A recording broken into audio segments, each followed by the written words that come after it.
It's a very impactful, surprisingly new company with a lot of incredible customers and backers. Just raised a new round. How big was the round you just raised? $70 million. And over $1 billion or $1 billion valuation, so you're a unicorn. But you really only started the company like a year ago, technically, although you had some customers a little before that, right?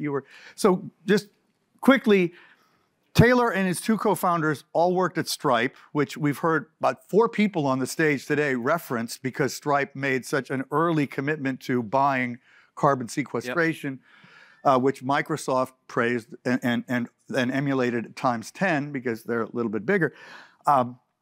But you guys decided, based on what was happening inside Stripe, that you could scale that to be a bigger business, and the 2 Stripe founder brothers invested. Then you got Kleiner Perkins and Sequoia to back it, with John Doerr and Mike Moritz on your board, which is the first time since Google that they've both been on a board together. So this is a pretty cool company. So what are you trying to accomplish?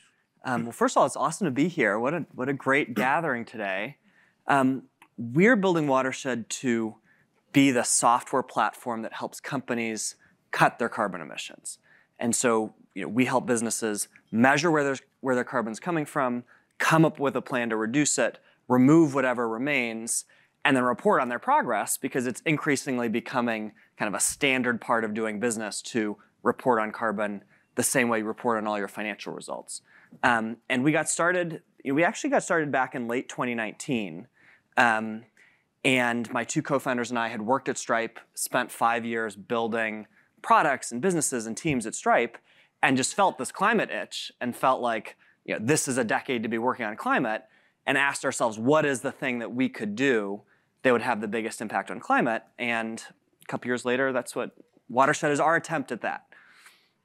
So talk about some of your customers and why they're working with you. Yeah, so we work with businesses like Airbnb, DoorDash, Twitter, Shopify, Stripe, Sweetgreen, and the apparel industry companies like Everlane and Warby Parker. And I think the thing that they all have in common is that they're trying to go beyond just measuring their carbon graph, and they're trying to figure out some way to bend their carbon graph and actually do something about it. And that takes totally different shapes for different companies. So for Square, now Block, they're thinking a lot about the carbon impact of crypto and Bitcoin and how to drive that ecosystem. And you help them clean energy. And we help them understand the impact and understand the leverage. So you've got Bitcoin on one end, and then for Sweetgreen, most of their carbon comes from their food supply chain. It comes from cheese. That's the primary animal product in a Sweetgreen salad. And so we're helping them figure out how to source low carbon blue cheese. So it's kind of Bitcoin to blue cheese and everything in between. And all of these companies are trying to ask, let's go beyond just once a year sustainability report PDF, which is kind of the standard approach on climate for the last 10 years for companies. Let's go beyond that to what are the things our business can actually do differently to get to zero. Well, as you know, I wrote an article about Watershed in Techonomy, which any of you can read, and it just came out a week or so ago. But one of the fun things I did was I talked to one of your customers, and the interesting thing that the facilities manager for this company, what's it called? It's the company that does it does a lot of content. TaskUs, right? Yeah. Based in Austin or no, San Antonio. Yeah. Anyway, the TaskUs facilities guy told me that what got them started was that one of their customers came to them and said, "Hey, we're starting to try to figure out our carbon footprint. So what's yours?" And they said, "Well, we don't really know." But so then I guess that company may have been one of your customers, or they at least pointed them in your direction. But what it made me realize was that there's a virtuous cycle that clearly is going to happen here, which is that as companies turn to their whole supply chain and their customer chain, it's going to essentially pull a lot of different players in the same direction. Yep. And then you or other companies like you, we've had Persephone on stage, and I want you to talk a little bit about how you see the difference between some of the players.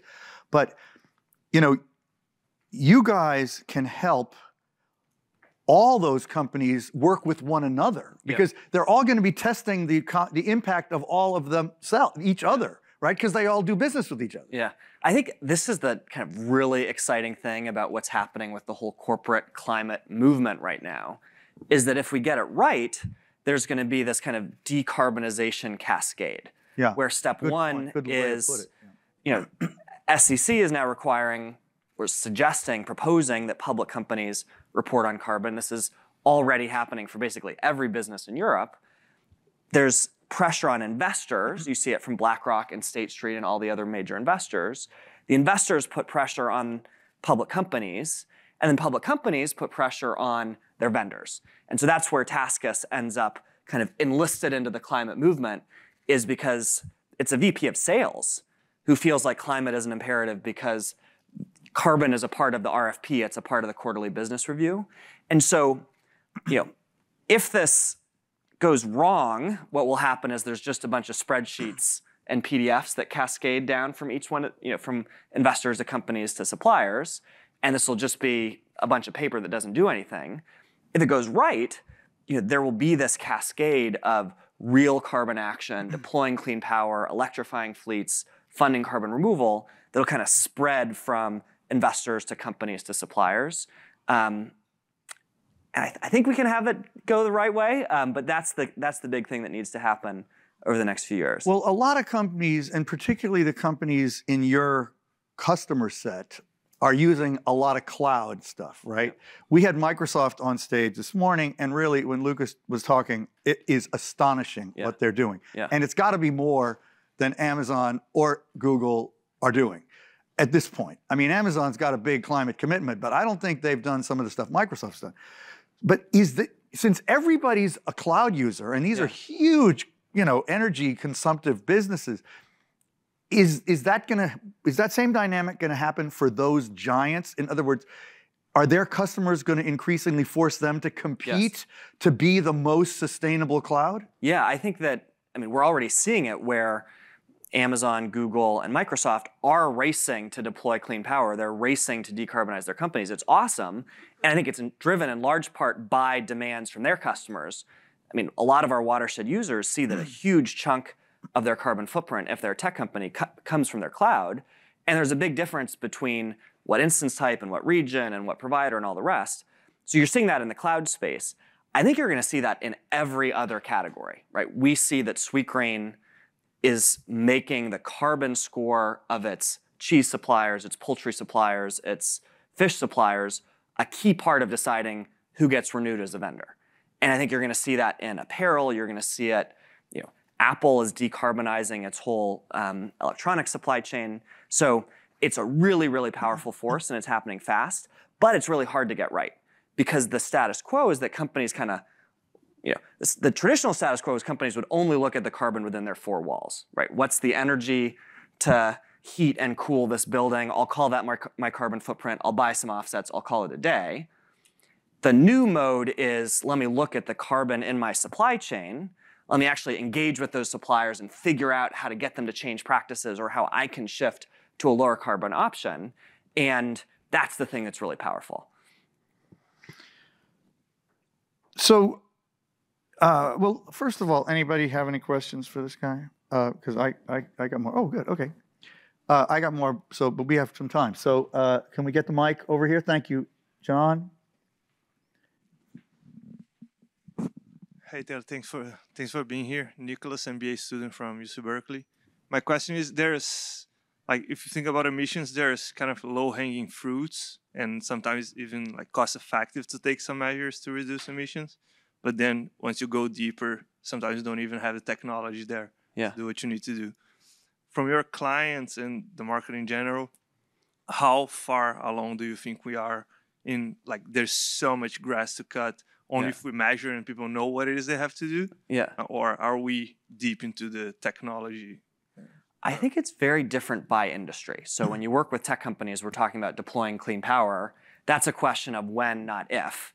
And I think it's part of why a lot of tech leaders like Amazon and Google have been able to be such leaders on climate is because there's some low-hanging fruit there. When you get into some companies where their carbon is in heavy manufacturing, it's in cement, those are tricky problems where there's still some kind of technical breakthroughs that we need. I think the important thing is that companies can do both, right? Deploying clean power, engaging your suppliers, there's a playbook for kind of deploying the technologies we've got already.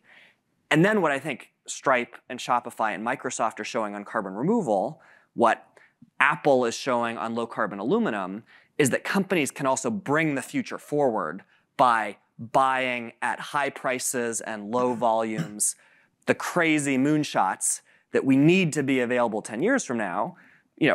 Companies are creating a huge, by kind of pointing their dollars in the right direction, companies are pulling that future forward. And so we need them to do both. And you are big advocates of removal, and you're hoping to kind of bring a lot of your customers along to help finance carbon removal. And if I could just summarize, maybe you can elaborate, but you believe that carbon removal is very expensive now, but if you can have companies essentially invest in it in advance, that will help finance the technology's evolution. So yeah, and I think carbon removal is an example of a technology that needs to exist at scale 10 to 30 years from now. It's not all of the solution, but it's an important part of the solution. And I mean, two thoughts on this. Number one, companies can pull innovation down the cost curve. They can pull it into the present by kind of sending that demand signal. Thought two is that you're seeing a whole bunch of commitments from companies to be net zero. And the how really matters. There's different ways to kind of like subtract your way down to zero. And our take is that it's really important that companies count all the carbon in their entire supply chain. That's kind of how big the number ought to be, that they first reduce, and that the distance from the max reductions to zero should come from permanent, durable carbon removal, and not some of these kind of traditional avoided emissions offsets. And so that's part of why you're seeing this whole carbon removal space balloon, is that demand signal from companies with that philosophy. Okay, you are, I think, one of 5 companies here today on stage that do some version of this work. There's Persephone, there's IBM coming up in a minute, there's Microsoft, there's Salesforce. All those companies have some degree of carbon accounting, helping customers. How do you think of the industry you're in? And could you give me a little taxonomy, and particularly how you see yourself in comparison to Persephone? Yeah, I mean, I think that, hopefully, decarbonization is going to be the huge industry of the next decade. If you think about the propulsive force of the shift to the internet over the last couple decades, we got to cross our fingers that the shift to a low carbon world is going to be an even bigger propulsive force for the next decade, the next 3 decades. I think that means there's a lot of work to do and there's a lot of companies to be started. And so I'm really excited about the fact that entrepreneurs, both little startups and garages and huge companies are jumping into this. The big question that, or the big way we've thought about how to design Watershed is that it's not just enough to measure your emissions. If the goal is to do accounting, do reporting, kind of check the box on what the SEC tells you to do, there's a way to check that box that doesn't take a ton of work, that also doesn't actually reduce your emissions. If you actually want to enable companies to make different choices about their suppliers, if you want to enable companies to make different choices about their products, and enable companies to buy clean power, fund carbon removal, do it in a really high impact way, that's hard. And that's where we're spending a ton of our time, is not just on the accounting and kind of carbon bean counting, but on what are the tools that enable companies to take carbon that's otherwise in the atmosphere and not emit. Like the carbon removal advocacy, et cetera. So that's the differentiator maybe that you would say for you. But one of the things Suzanne DiBianco from Salesforce just said, and we do have to wrap up, but that they don't really think about competition. Of course, that's probably not true, but I feel particularly in this space, we need to have a big tent approach. I mean, I would love to co-organize conferences with other tech conferences around climate. Yeah. Do you think in this industry, obviously you have to compete, but are there key ways that you can collaborate given that the values are so much behind all of these activities? Yeah, and I think one of the really exciting things is that we need the power of aggregation in this space, right? The more we can aggregate demand from companies for clean power, from companies for carbon removal, the more we can aggregate Sweetgreen and all of other companies in the food industry, Everlane and other companies in the apparel industry to decarbonize their supply chains together. That's where companies can actually have an impact here. So yeah, I think there's a real power for networks and aggregation and kind of pointing dollars together at the low carbon solution. Yeah, I'd like to see an industry association of all you companies, but that doesn't exist yet. Anyway, thank you so much. Really good to have you.